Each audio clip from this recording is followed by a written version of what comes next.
9 miles off the coast of Nagasaki, Japan, sits the 16-acre Hashima Island, often referred to as Battleship Island due to its shape, seawall, and industrial ruins that give it the silhouette of a grand warship. This island has a rich history and a dark past. From 1890 until 1974, the Mitsubishi Corporation ran coal mines on the island, providing the mainland with this much needed resource for industrial growth. At its height, the island was home to more than 5,000 residents. This might not sound like much, but again, this island is only 16 acres large. This resulted in the greatest population density in the world. To accommodate the island's large population, tall, sprawling concrete apartments were built up to 9 stories high. It's noted that these buildings did not have elevators. The stairs were narrow and crooked and placed where they could fit. Kitchens and bathrooms were often shared between families. Construction was constant and planning was almost non existent. It sounds like the island equivalent to the Winchester Mystery House.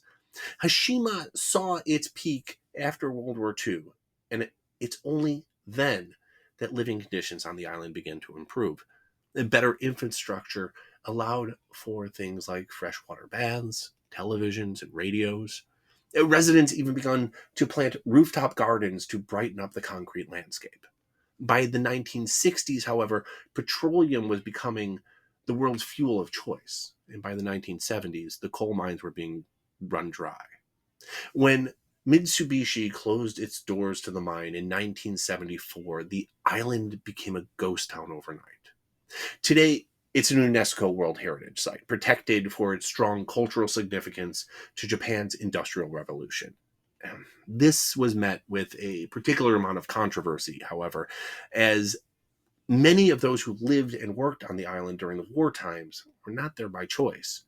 From the 1930s until 1945, Hashima was home to a large number of Korean and Chinese prisoners who were forced to work under harsh conditions.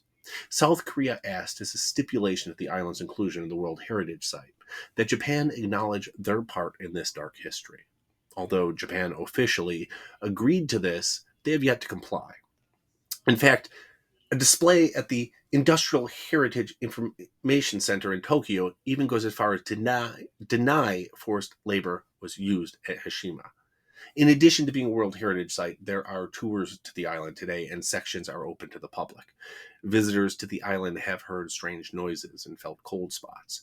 It should come as no surprise that those wandering the narrow passages of even felt watched. Many have even reported being touched, and fishermen sailing near the island at night have reported a glow coming from one of the many windows, despite the fact that the power to the island has long since been shut off. Regardless, if these are spirits of prisoners of war or those of miners, there is little question that this would be a place haunted by its past. Mining is tough work on its own. Underwater mining, even more so. 4 mine shafts snake off under the ocean, spanning for miles. One even linked underground to another nearby island at one time. These mines were plagued by gas explosion, collapses, flooding. In addition to this, these islands off the coast of Japan were regularly struck by harsh weather, typhoons. Devastated waves pounded against the concrete structures, putting the seawalls to the test. Many died here, and many continue to call this place home in the afterlife.